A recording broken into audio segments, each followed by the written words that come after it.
welcome you to the 8th episode of Nature Speaks. This program, Nature Speaks, is brought to you by Himalayan Nature, and I'm him working for GSL in Kathmandu, Nepal office. So for today's program, like other days, I'm supported by Dr. Tulsi Subedi, who is the director of Himalayan Nature and co-host of this program. As you know that today is the 29th of July, the World Tiger Day, since the high-level tiger summit that took place in 2010 in St. Petersburg, Russia. It was decided that every year this day to mark the celebration of the largest cat species of the world, the tiger. And this is at the same summit, the heads of the states promised the world that they would double the number of tigers in their country. I guess not everybody promised, but certainly Nepal was one of the few countries where the head of the state said, we'll be doubling the number of tigers by 2022. And this is 2020 now, just as a reminder to you. So tigers' range extend to 13 countries of the world. The Indian subcontinent tiger is known as the Bengal tiger and is primarily found in Bhutan, Bangladesh, India, and Nepal. While tiger numbers have increased in some countries, in many countries, it is still declining, which is a bit of worry. The current total of the world tiger is just below 4,000. And the latest information on tiger numbers shared by Department of National Parks in Nepal is 235 tigers. And you'll hear more about the tigers in Nepal in a while. So today we are fortunate to have the leader of main government department that oversees the management of all Nepal protected areas and wildlife species. Dr. Ram Chandra Kandel is the officiating Director General of the Department of National Parks and Wildlife Conservation. So Dr. Kandel completed early university education from the Institute of Forestry, Pokhara, then moving on to study MSc in Wildlife Science from Dehradun, India. He was awarded a PhD on conservation biology from Mizoram University, India. As a forestry professional under the government's Ministry of Forest and Environment, he has served for more than 25 years already.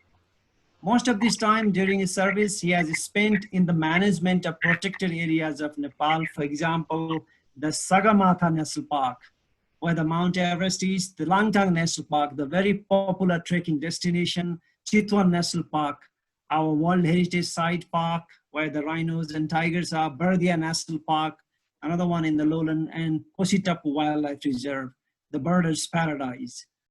He has made his identity as a dedicated team player and somebody who wants to leave a legacy behind after he leaves that place. For the last 2 years, he is serving the Department of National Parks and Wildlife Conservation as a Joint Secretary. Dr. Kandel has also published dozens of papers in the national and international journals and also has written some book chapters. He has a special interest on action research, especially on habitat ecology, megafauna, and animal behavior. Let's welcome Dr. Kandel, and I will also check whether he is on to his slides or not. And after that, we can let Dr. Kandel start. So Dr. Saab, are you ready? Are you hearing me? Yes, I'm ready, sir. Yes. Okay. So Hello? let me just do the final housekeeping. Then I will pass it to you. So I just wanted to let everybody know that this session is being recorded. And regarding the presentation, please ask questions through the chat options available just before the presentation is finished. And Dr. Kandel will try to answer as many questions as possible. Now over to Dr. Kandel. Now please start, Dr. Kandel. First of all, I wish happy Global Tiger Day to everyone. And I salute everyone who are involved in tiger conservation worldwide and especially in Nepal's tiger conservation. Let me start from my presentation. Talking about the background of the tiger, as you know that in the global estimate, there are 3,800 tigers remaining in the 13 tiger range countries. Out of 9 tiger species, 3 species have been already extinct, and we have 6 species, subspecies worldwide at present. The main of remaining 6 species. Hello, can you hear me? Yes. Oh, okay. We have Royal Bengal tiger, Indo-Chinese tiger, Malayan tiger, Siberian tiger, Sumatran tiger, and South China tigers. So if you see the distribution pattern of all these, Royal Bengal tiger, these are basically distributed in 13 countries. The green patches shows the distribution of all tigers. This shows the global tiger distribution worldwide. And coming to the Nepal, there are tiger range protected areas in Nepal. They are basically residing along the Indo-Nepal border. These are also adjoining to the protected areas of India. Nepal has 5 protected areas from central to the western part of the country. These red patches shows the protected area designated, officially designated, legally designated protected areas, and adjoining other forests are also the habitat of tigers, Royal Bengal tiger in Nepal. This is the network of protected areas in Nepal, including from Tarai Plain areas to the high altitude, covering almost 23.39% of total land area. And basically, these plain area bordering with India are the tiger habitats in Nepal, except easternmost Kositapu KTWR. The tiger conservation Nepal is ensured through the provision in Constitution of Nepal 2015. In Part 4, Article 51G, policies relating to protection, promotion, and use of natural resources are provision, which ensures that the conservation, promotion, and sustainable use of forest, wildlife, birds, vegetation, and biodiversity by mitigating possible risks to the environment from industrial and physical development, raising awareness of general public about environment cleanliness. And according to the national policy, national forest policy, it has the goal to sustainable and participatory management of forest areas, watershed, biodiversity, and wildlife resources. Now, coming to the strict rules, policy of Nepal, it has a very strict act that is called National Parks and Wildlife Conservation Act 1973. It has a provision of declaration of protected areas, special protection of endangered species like tiger, rhino, elephant, etc. Penalty to offenders accused of killing of tiger, trade of its parts is 5 to 15 years imprisonment or 5 to 10 lakhs Nepali rupees. That comes around 4,500 to 9,000 US dollar fine or both. Coming to the national biodiversity strategy, it has the kind of obligation to the wildlife conservation that the species conservation plans of most endangered and most prioritized species has to be developed. So, including big cats, tigers, and leopard also, and other prey species, we have developed action plans of several species, and also we have tiger conservation action plan. It was 2016 to 2020. It has the system of strengthening the mechanism to effectively control wildlife crimes, strengthening the bilateral and regional cooperation, particularly at trans-border level.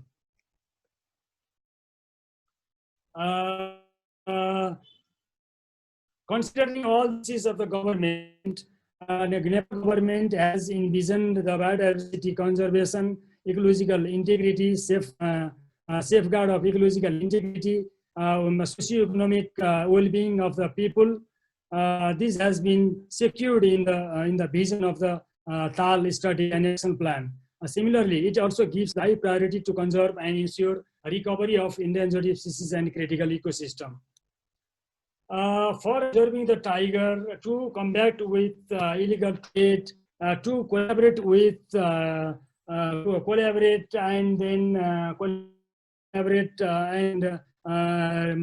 develop a bilateral relationship. We have various kind of activities, programs throughout the year as per the policy and action plan of the tiger conservation action plan. So coming to the landscape conservation, Tarai Arc landscape is the most important concept of tiger conservation. And in addition to that, for the conservation of biodiversity and other endangered species like snow leopard, musk deer, red panda, all most important endangered species conservation, we have started various landscape level conservations. Like in Tarai area, we have focused on tiger conservation and this Kailash sacred Himalayan landscape, Kailash sacred landscape, Kanchenjunga landscape, Chitwan Annapurna landscape. Strategic programs are implemented. And we also have a tiger conservation action plan. This is for that I already mentioned that it is for 2016 to 2020. It has the goal to conserve tigers and their habitats through maintaining health systems to contribute 32 by 2020. It means doubling the tiger. We have the, as per our St. Petersburg commitment, we have a target to increase the population by double number that is targeted by 2020. So we are almost, as per our earlier census report, we are almost we tend to the to reaching the target by 2020. The major objective of the action plan are improve and restore critical habitats and corridors, manage grasslands and wetlands vital for tiger and its species, combat tiger crime through effective law enforcement, engage local communities in resolving human-tiger conflict, strengthen cooperation at national, transboundary, regional, and international levels, strengthening monitoring and research. For the conservation and proper management of tiger, we have focused on grassland management, waterholes management, fire lines maintenance and development. In addition to the management of all these habitat variables, we have also focused into the buffer zone areas so that their dispersal will be compatible for their survival in those areas in case they are dispersed from their territorial areas within the protected areas because of displacement by other rival animals, and sometimes they become injured or become old so that they move towards the agricultural field or settlement areas. In that case, if they roam around beyond the protected area boundary, then we have been trying to adjust for their survival in the buffer zone areas, which has been ensured through the community participation or participatory management and development activities, and through the benefit sharing amongst the local communities in the name of buffer zone program. We have adopted a couple of protection measures for ensuring the survival of the tiger and to combat with or to control the illegal trade or poaching or something like that. So provided our limited human resources and protection unit, we have tried to protect the tiger habitat, species, tiger, and then the prey base is of the protected areas and around in bordering areas through different kind of patrolling mechanism. And also we have also tried to mainstream local communities in the name of buffer zone program, user committees, forest user groups, community-based anti-poaching groups, and also through the mobilization or collaboration with the members of Wildlife Crime Control Bureau. Similarly, we have also recently introduced monitoring mechanism through the modern technology. In this, we have started joint patrolling room sales in most of the Tarai National Parks and wildlife reserves, and in which we have installed the monitoring mechanism, and we have introduced the real-time smart patrolling system. Through that, we get information in the joint operation cell, and then from there we are being able to monitor the field activities and likely threats or kind of casualties all around. And on the other hand, we usually or periodically carry out different kind of patrolling systems. Like in addition to the regular patrolling, we carry out the short range patrolling, long range patrolling, or kind of this Maha Hunt kind of special force to operate to take action in some kind of more threatened or vulnerable sites in or around the national parks. And also we have very recently, we have introduced sniffer dog to patrol, to investigate likely or prevailing incidences of wildlife crimes in and around the protected area system in the country. Very recently, we have, since we started this kind of monitoring system from 2015, and gradually we have introduced to other Tarai protected areas and also mid-hill national parks in the country, wherever we have the kind of threats or challenges of wildlife protection of most endangered species of the country. So these are some incidents of the people that are involved in wildlife crime. By involving local communities, we've also started rapid response mechanism, and through the local communities also our key informants, we get information, and then based on the information we get from the local informer or local communities or local institutions, we take quick action. In most of the areas, especially in the Tarai range, tiger range protected areas, in most of the cases, after we get information, almost within half an hour to maximum 1 hour, we can take any kind of response in and around the national parks or wildlife reserve. Similarly, we also have started CC camera monitoring system. Through this, we increase surveillance all around.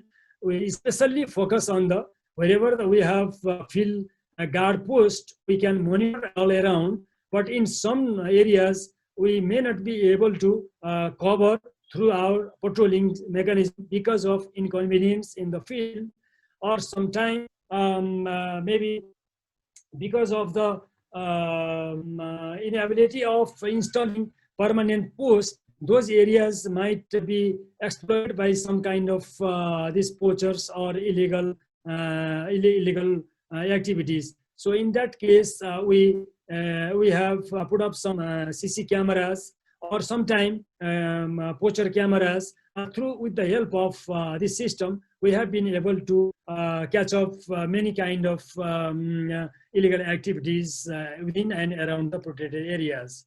Talking about the community participation, I already mentioned you that Nepal has got success of zero poaching of most endangered species, especially rhinoceros, great one-horned rhinoceros, and also big cats like tiger and leopards. And because of this, we have been also able to maintain the population or control the likely insurgencies of poaching or something like that.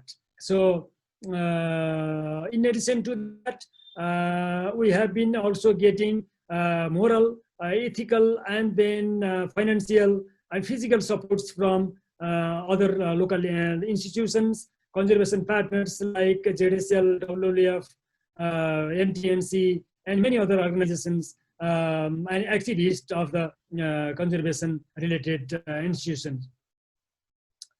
And so, because of that, we have been very much getting very much success because of this positive attitude of the local communities and support from many other organizations, including technological supports. So this is the main indicator, main base of maintaining zero poaching of the most endangered species. And for the community participation, somebody might ask that how and why people are being so much coming forward for the conservation of biodiversity and conservation action protect of most endangered species is because of benefit sharing mechanism that we have been adopting since last 25 years, starting right from Chitwan National Park in 1998. So in that way, we have been getting very much success in wildlife conservation. You can see here, thousands of people are participating in wildlife conservation and awareness campaigns being carried out by national parks in the field areas. Some of the areas we have been intervened through the government programs and also with the support of conservation partners like WWF Nepal, JDSL Nepal, and other local government and other organizations for the income generation activities so that we can promote the local products through the tourism promotion. Like you can see here, the local thing is one of the major product for the visitors in many of the areas. Many areas have their one specialty of showing or selling their or attracting the visitors through their cultural or local traditional kind of food or something like that. In that way, different kind of activities you can see here. Or through income in different kind of income generating activities, we have been able to participate the local deprived or ethnical or traditional kind of communities in the adjoining areas of national parks. The most important thing that other thing that we have been also able to tackle with or being able to control the illegal trade is through the local level to national level or international level sharing or collaboration and coordination of coordination between the conservationist or government to government level for the conservation of wildlife conservation through transboundary coordinations, meetings, and field visits. Some of the infrastructure thing that it has been shown here. These are the very much big thing for the staff so that they can have shelter to have regular monitoring or regular activities for the strict protection of wildlife. These are very important thing. This is the just a symbolic representation of our collaboration or partnership with communities to different kind of stakeholders, conservation related stakeholders, community stakeholders, and unit security forces through which have been able to tackle with all kind of challenges for which we have developed institutional mechanism to work together. And so we have been trying to capacitate our field staff or security agencies or related concerning other people, authorities, and communities for the protection and collaboration in favor of biodiversity conservation in the country. Other thing is judiciary manpower to prosecute wildlife crimes. In case of any kind of wildlife crimes, people has to know that what kind of legal procedure has to be followed. For that, territory area staff and staff of division forest offices and other security agencies, they have been trained very regularly so that they have been very efficiently able to prosecute or forward the processes of prosecution to file the cases in the judicial agencies like protected area office or courts, district court or appeal court or something like that.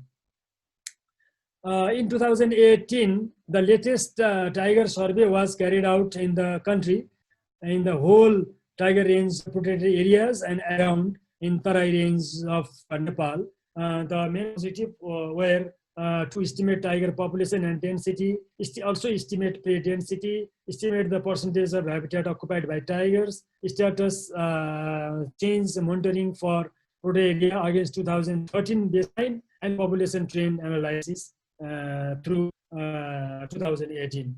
In 2018 survey, we have compared with the earlier ones. The national survey were carried out in 2009, 13, and then after only in 18.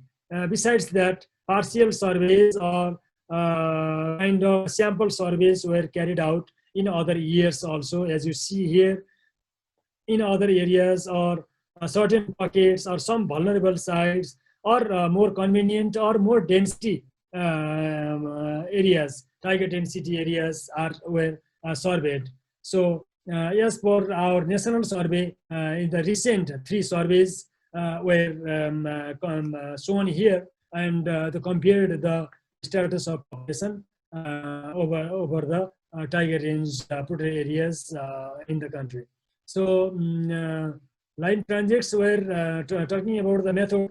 Line transects of 1 to 2 kilometers were laid all along the protected areas, are mainly areas of high density of the tiger. 2 times survey on a transect, morning and evening, were carried out. Number of animal species and their distance from transect were recorded. These are the areas of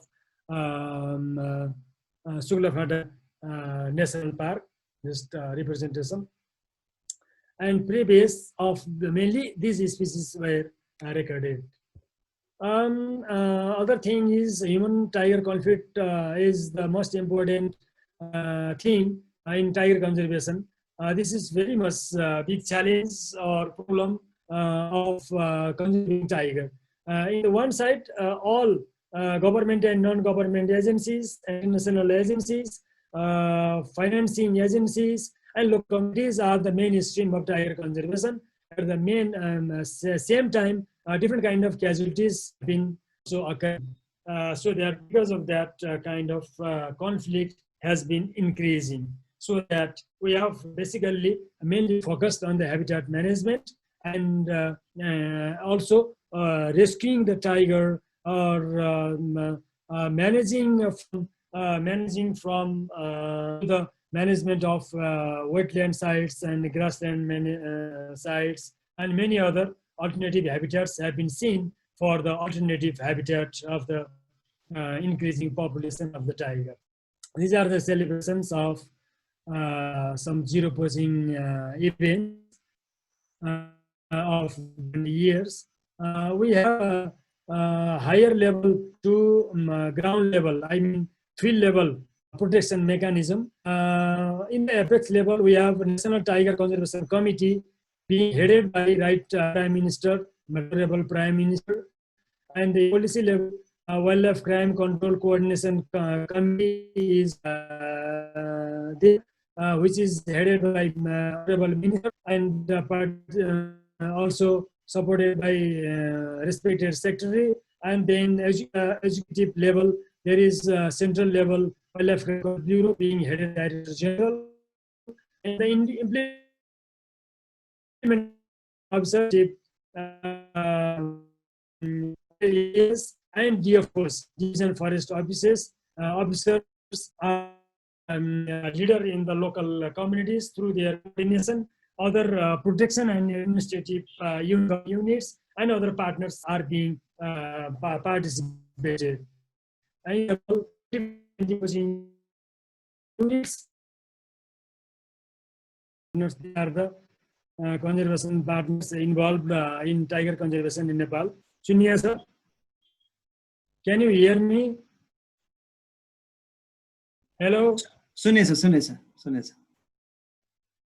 हजुर these are the major achievements of tiger conservation. As I mentioned you that this is the tiger number increased in 4 national parks, trend of 4 national parks, comparing to the 2009 census with this recent 2018 census. In every 4 national parks, the number has been highly increased. This is the indicator of that we have been able to manage or protect the tiger in the country or in the protected areas and around.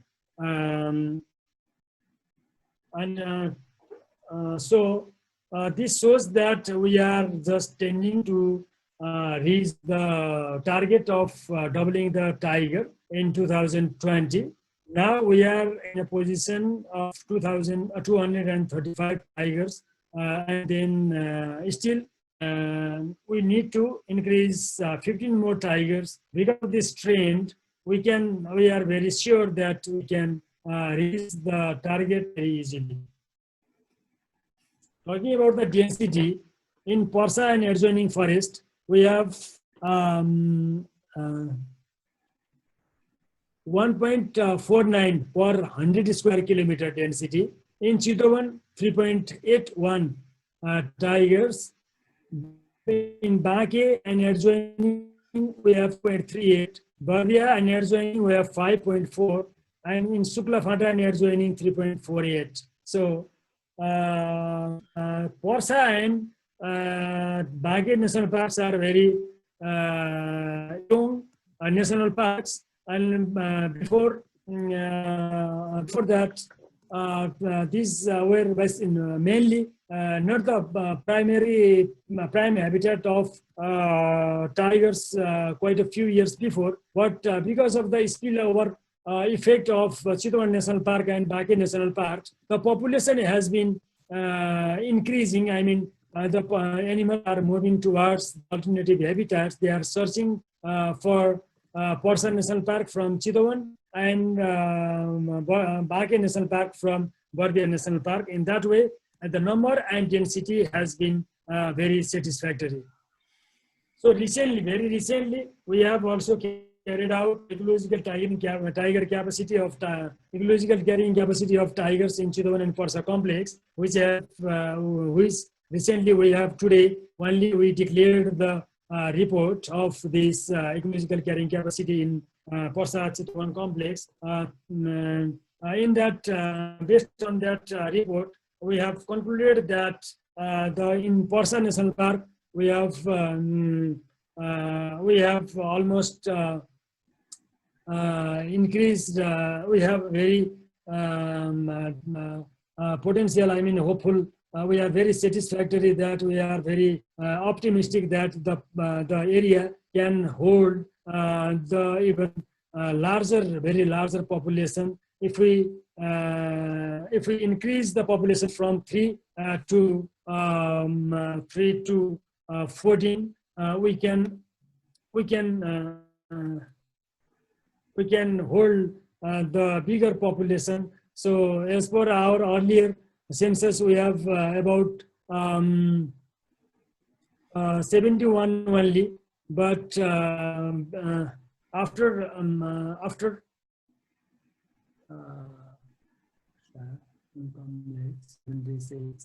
recently, as per our earlier reports, we have 55 animals to be estimated to be accommodated in Chitwan Porsa complex, but because of after this ecological carrying capacity report, we are in a position to hold 176. It means if the population increases to threefold, we can easily hold this much population. Talking about this biomass, in Chitwan National Park, this much of prey biomass is available, and that is based on the requirement, energy requirement of tiger. This is The total biomass in Parsa Chiton complex shows the very much optimistic situation in the tiger conservation. In Chitwan National Park, tiger density per 100 square kilometers is 3.81. But after the report that we have from is the potential tiger number based on ECC study is 136, and in Parsa individually in Parsa 1.49 to we can hold 39 or 175 that I already mentioned you. Despite this achievement and the space that that is available for sustaining this much of big population, we have a couple of challenges for the protection and management. The most important thing is because of the loss or degradation or fragmentation of habitats, the dispersal corridor is being destroyed, mainly because of linear infrastructures like roads, railways, canals, and other important thing is encroachment. In most of the protected areas or forest areas where tiger is ranging, those areas is being occupied by local encroachers. So because of that, it is being a big challenge for protection or securing the tiger and minimizing the conflicts between human and tiger or many other species. Other thing is excavation of sand or gravel or river materials and mining in different, many of the wildlife habitats around or along the riverside or wetland sites. Other thing is because of drying of wetland sites, the prey base and also tiger population is being directly impacted for their survival. Other thing is because of the woody invasion or invasion of alien or other woody species, grassland area has been shrinked. Though we have been trying to manage in the large chunk of habitats through the management intervention since last 1 or 2 years. Poaching and illegal trade is another one of the big challenge.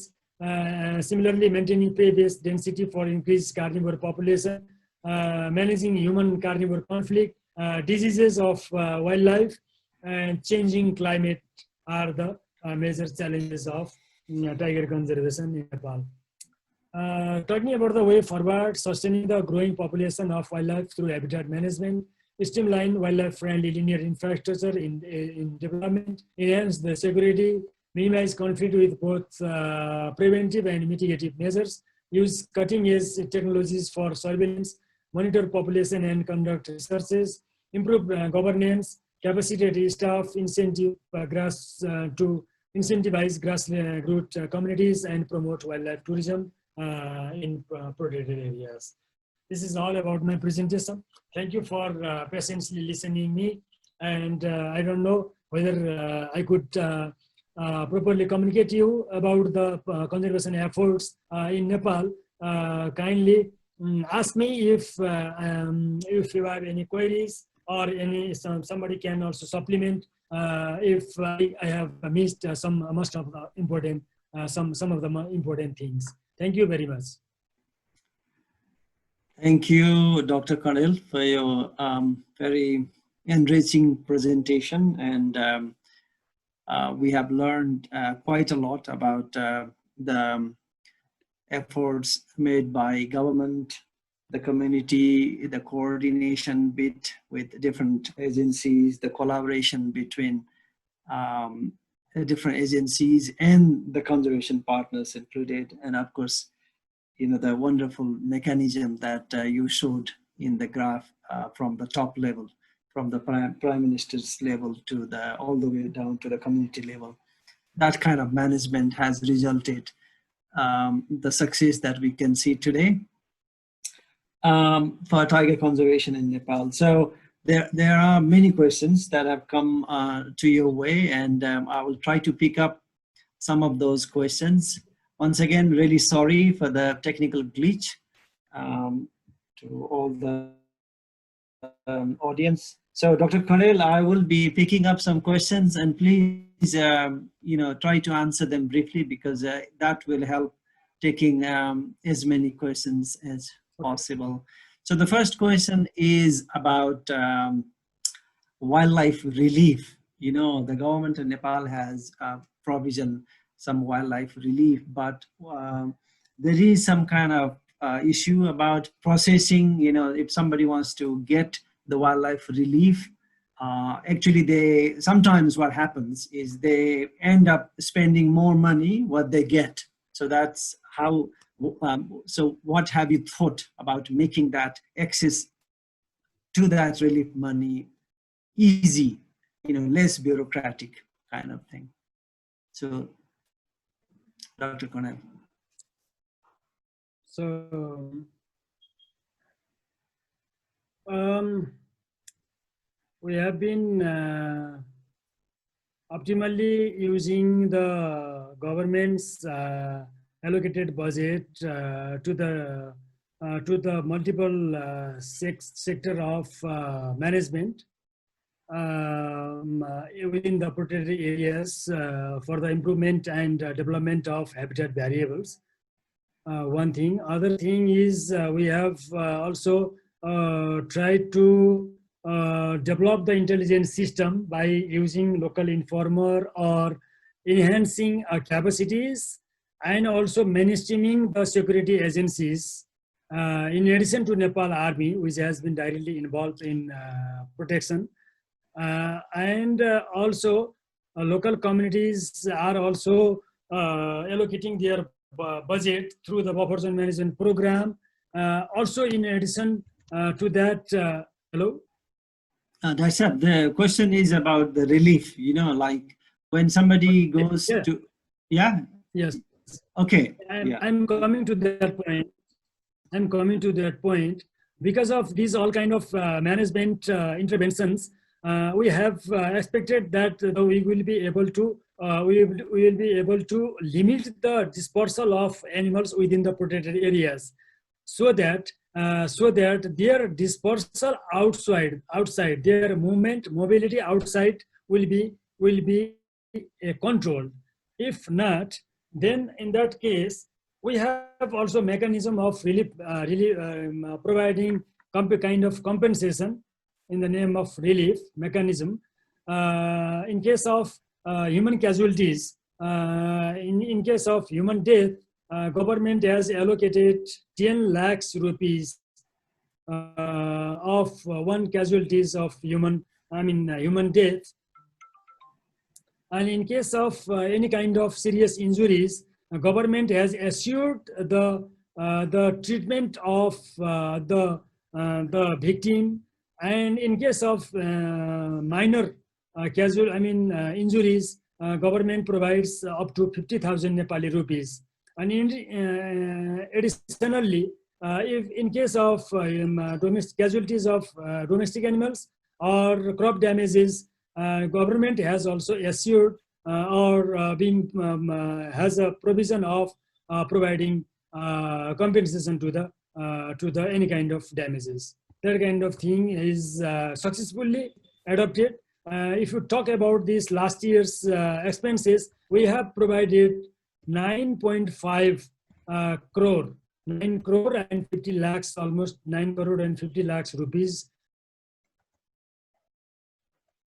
to this kind of incidences. That's 95 million. So yeah, but the question was, all these provisions are there, but when one goes to access it, when you really want to access it, there is some kind of delay. And the person who was asking question, he even said that, sometimes they end up spending more money than what they actually get back. So how we can make this process, accessing that, provision that the government has made is easier? Just maybe very short. Till a few years back, maybe 2 years back, till 2 years back, there was a provision. Even almost 5 years back, a provision of getting money from the ministry, all the way from ministry. And people used to submit to the National Park or Division Forest and then used to get from ministry. And then after, till before 2 years, the provision was changed and used to be provided through the regional directorate. Then again, the modality has been changed, and this has come to the National Park Office now. And then because of that, as soon as the documents, concerning documents are submitted to the National Park Office, I don't think that that takes more than 1 week to get it.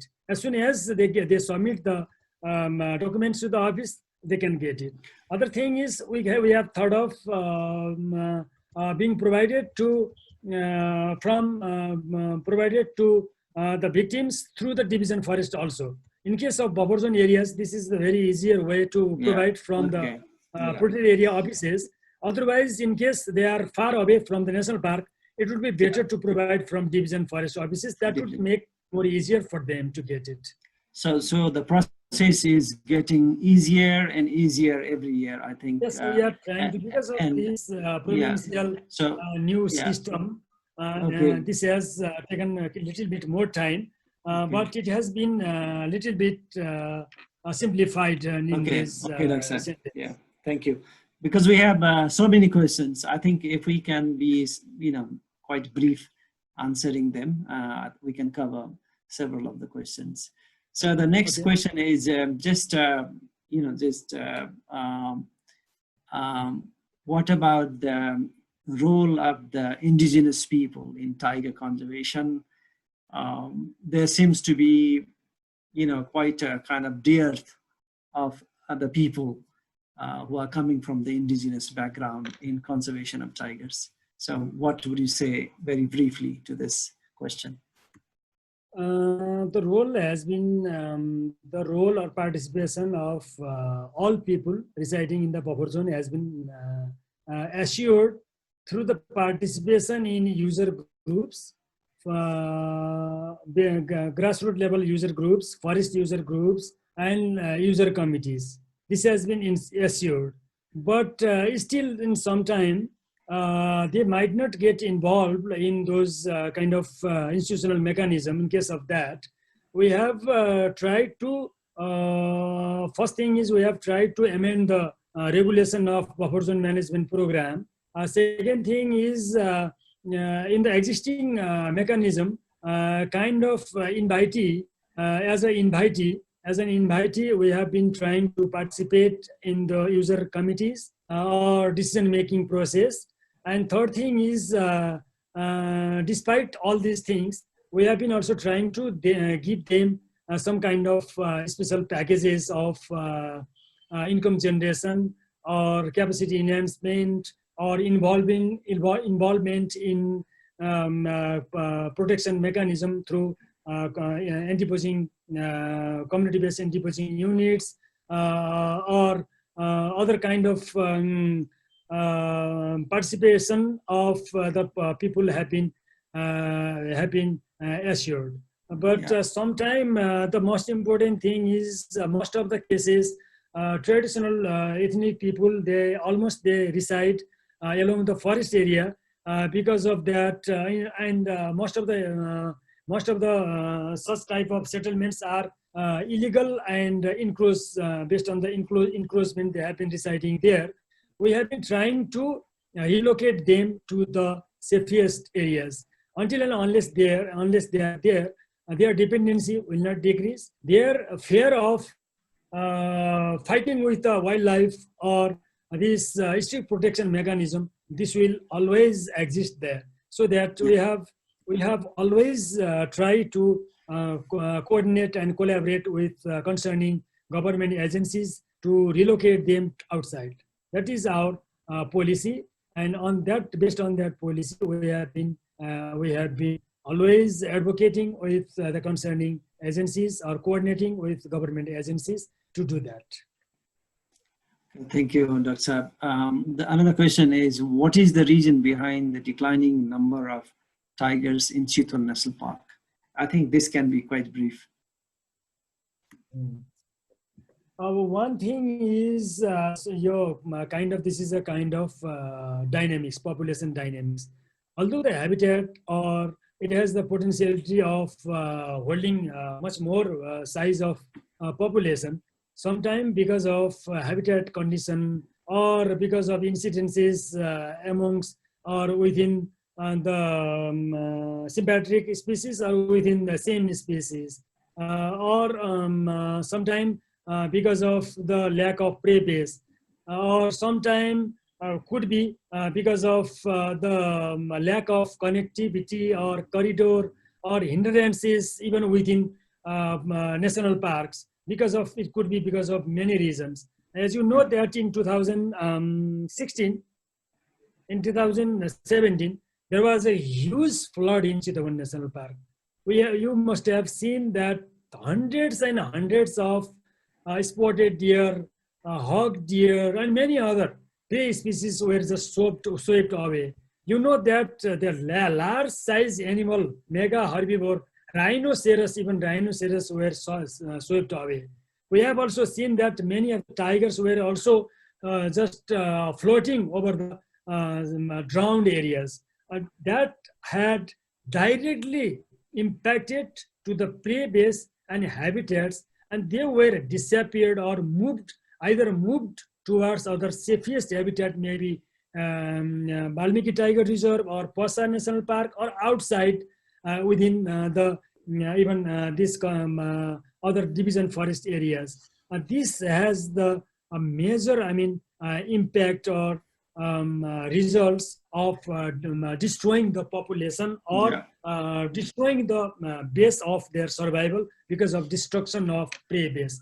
This was the main guess that we had came across, and it is not sure that if this year the population declines, it doesn't mean that in the next census the population status remains same or the situation remains same. So we are very much hopeful, and if you personally or on the personal basis, if you inquire with other people, visitors, everywhere the people visited this year or last year, everywhere they have reported the movement of tiger. So we are very much hopeful that the population as such not decrease so much of alarming situation. Yeah, and I you guess know, I think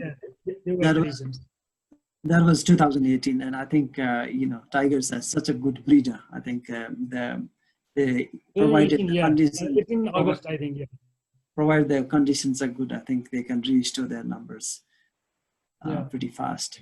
So another question is a bit technical, and you can simply refer to some papers if you want. I'm the student of basic forestry. Is there a different survival rate of male and female cub?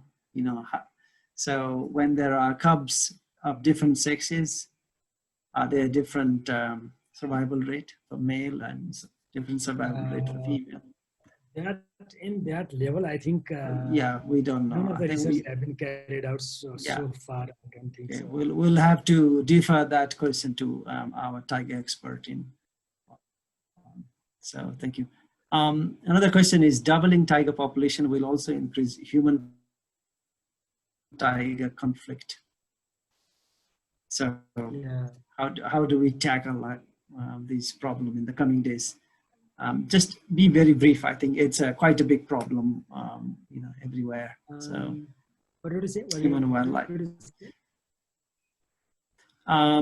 Doubling tiger conflict. Okay. Yeah, doubling tiger population will increase human tiger conflict. How will you tackle this problem in coming days? Yeah, as I said that in the earlier days, we had the provision of our program of managing habitats of around, if you could talk about Chittagong National Park, we used to manage only 150 to 200 hectares at the most. In recent, this year only, we have managed almost 700 hectares of grasslands in Chittagong National Park. That indicates that we will be able to increase the prey base or create the environment for the prey base increment, and in that way we can be hopeful that the space for the tigers within the protected area will be also increased.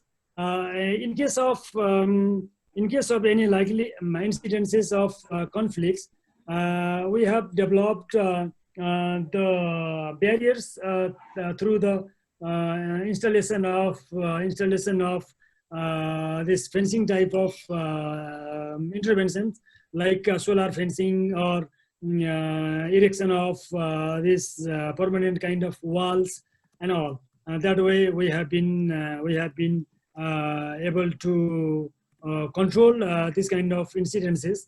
Other thing is we are also being able to increase the habitat even outside in the buffer zone, in the corridors, connectivities, in the forest areas, in the scientific forest management being managed by division forest offices.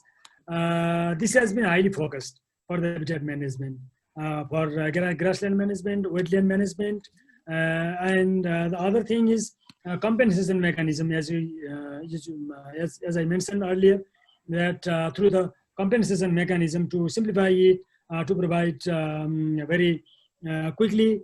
That way we can just adjust the issue of this kind of conflicts through providing the compensation. Other thing is, as I mentioned, the relocation of human habitation from the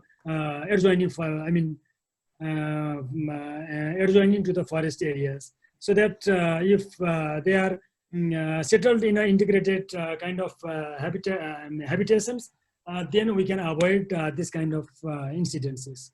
Another thing is, even in the agricultural fields, we can introduce the farming system so that through the selection of appropriate species, so that the mobility of prey-based species, and because of which the tiger also attracted towards them in the, outside the protected areas, so that if we introduce that kind of priorities or agricultural systems, then we can avoid the chances of mobility of species, animals towards the agricultural field. Yeah, so we have to really follow multiple approaches, I think, trying to reduce the human-tiger conflicts. So the other, area you would just, I would request you to comment briefly is we had this sighting of tiger at higher altitude in Dhanalgarh district, and just can we just briefly, mention, why that happened, and what's your strategy, to conserve these tigers climbing the mountains now? Animals have behavior of migrating season to season. Whenever they feel that the resources are available in other areas also, and if the connectivity is assured, and then they tend to move towards the connected habitats. If we talk about the Kanchanpur, Sulabhata National Park, it has the connectivity of forest or habitats towards the Dhanalgarh area, which is very rare to report tigers in earlier days. But in recent days, because of the good protection mechanism or habitat management interventions, the prey-base have also been increased in those areas, and because of that, they have traveled all the way to high altitude areas. It does not mean that even during the peak winter season they travel those areas. I guess during the very hot seasons they come down, because during that time they feel that they get more suitable, free ranging kind of environment in all those areas, and then they get prey-based during the winter season. But in the rainy season, the lowland areas become drowned, and that time they get available, the food species of prey species available in high altitude also, and that time they can travel all the way to connect all the connected habitats. This kind of things I think can happen. Yeah. And Okay. because of also increased population, they search for their New habitats. habitat, suitable habitats for them, so that they can New avoid the competition with other rivals. Yeah. I guess you can refer, this question to the maybe partly to the ecological carrying capacity. What is the next move after doubling the tigers? Are we in the state of maintaining more tigers through the habitats, though the habitats are degrading? So, so maybe, I think one more important thing is we have to go for extension of protected area. More suitable areas, as you said, that why they travel to a little bit higher altitude means these are also a potential habitat for them. And these mid altitude areas, mid hill areas are not properly represented in protected areas. That thing we can look for the increase for increasing the habitat. Other thing is we should also go for ex situ conservation. We can have natural kind of environment in the huge enclosure. In that way, we can conserve tiger in ex situ through the ex situ practices. Otherwise, we can translocate to other potential habitats, like even Kusitapu area. That is quite suitable for tiger habitats because of the climatic or geographical position, and also prey base, and it has also connectivity with the Surya Hills. If we can relocate that enclosed areas, then those areas is also the potential site for their alternative habitat. I think these are the things that. We can probably do also active habitat active animal area. That is within the protected area. Always there. We have already taken off, seriously taken off, and we have. So, Dr. Saab, another question is very technical. So maybe you want to differ. What do you think about intestinal parasites of tiger for decline in pollution? So I think, when the person is asking intestinal parasites, maybe, you can just link maybe the whole wildlife disease aspect a little bit. And that thing we have reported as one of the probable cause of elephant death, rhino death in Chidona Park. So considering that one aspect, we have devised wildlife health strategy, one thing. Other thing is we have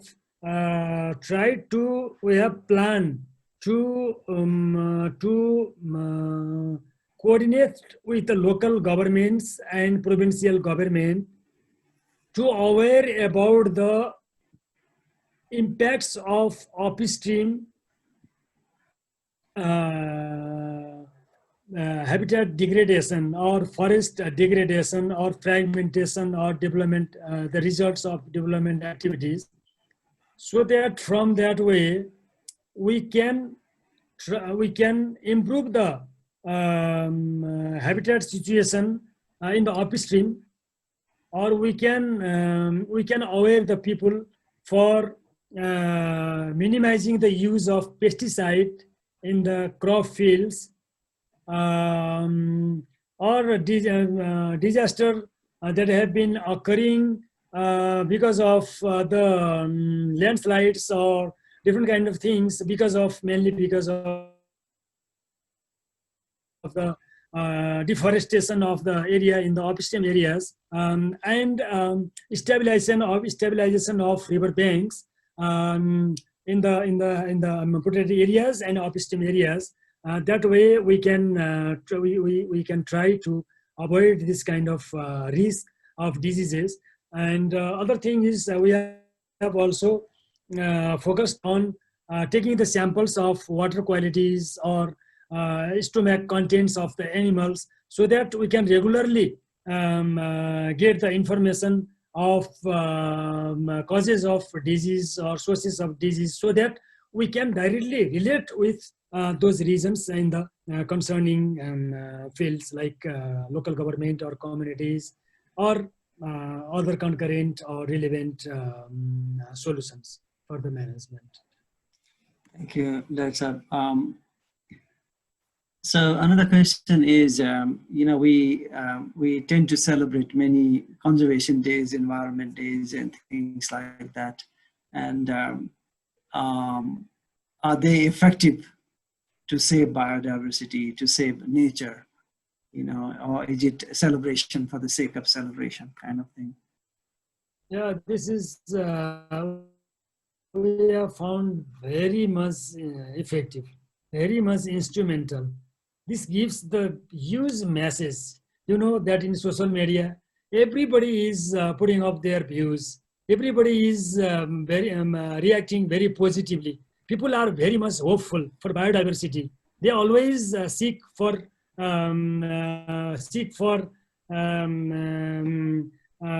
good management, best practices of management, adopt the best management of practices.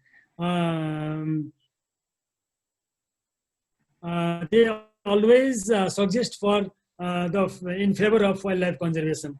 This is the thing that because of this kind of celebrations or this kind of social days, this gives a very much positive message to the communities, at least in relating with some species or some special cases. They try to relate with their surroundings, or betterment of environment, betterment of habitat management, betterment of conservation. So, and if communities, hundreds and thousands of people are participating in this kind of celebrations. People are very much willingly, very much voluntarily coming forward.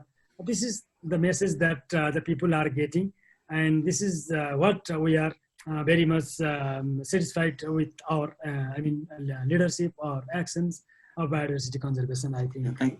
Thank you, Dr. Saab. Another question is, how can we be sure that any tiger moving through the corridor uses it only as a passage to another large forest area and not actually making it as a part of its own territory? So it's a bit of worry. It's a bit of worry if the tiger makes that corridor forest as its territory. You can answer yourself here. Yeah. I think most of the cases, these corridor connectivities are not linked with one national park is not almost linked with other national park, except there is Chittagong and Porsa. There is a kind of same. It has the contiguity. But if you go to the Barandabar forest or Khata corridor, it connects with other areas. Maybe yes, Bardia National Park, in Bardia National Park, Khata corridor connects with Bardia to in India, Katarnia Ghat Wildlife Sanctuary. That way only, otherwise they mostly use as a passage for their seasonal use. Otherwise, they mainly confined to the main land of protected area, I think. Yeah, thank you, Dr. Saab. There are a couple of questions I think you have already answered with regard to human wildlife conflict or human tiger conflict and ecological carrying capacity. Some people have asked. I think they may be late joiners. So I'll just move to the last couple of questions. One question is, what would come as a way of hindrance in doubling tiger population by 2022? Just what would be the main cause, if that doesn't... I think the only thing is the conflict situation we have to avoid. Yeah. We have actively intervened for the management. Yeah. We have to continue it. Even this management may not be technically we have been able to, I'm not sure that we have been actively, very technically being managed to manage the habitat. So biologically very valid principles have to be applied. So in terms of month, in terms of seasons, in terms of blocks, different areas representing different seasons, that way we have to focus on. Otherwise, there is no much hindrances. As I mentioned that the people residing nearby maybe the one of the major source for the conflicts. Otherwise, we can easily double the time. Thank you, Dr. Saab, for your determination there. Just, I think, as a point of discussion, there have been 2 or 3 points raised about involving indigenous community directly for the protection of the park. Again, and for example, instead of having armed guards, could the community be trained and could they be asked to protect their forest instead? Just as a thought. So what would you say to that? This is the final question. So then I didn't get your. I didn't get your point. So the thing is, some people, like you have seen in the media, that there's quite a bit of things happening just now with the incidents in Chitwan, and then there are people voicing now, some people, that what would be an alternative solution to that? Has the time come to also to think about that? And what about training their community members, guarding their forest kind of thing? So just a brief one. So this is the last one, and then I will wrap up. I think this is a very difficult question.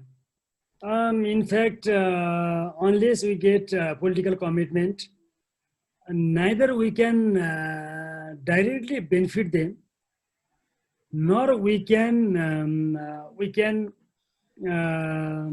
remove or give alternative solution for their settlements or livelihoods, something like that. So people, because of political things, they have been taken to the nearby forest areas, chopped up the forest and just settled down there because of these kind of acts. Because of the vested interest of some political figures, maybe sometime. Yeah. But these kind of things can only be resolved through the resettlement only. Otherwise, as I already mentioned that in the buffer zone program, we have been trying to mainstream them.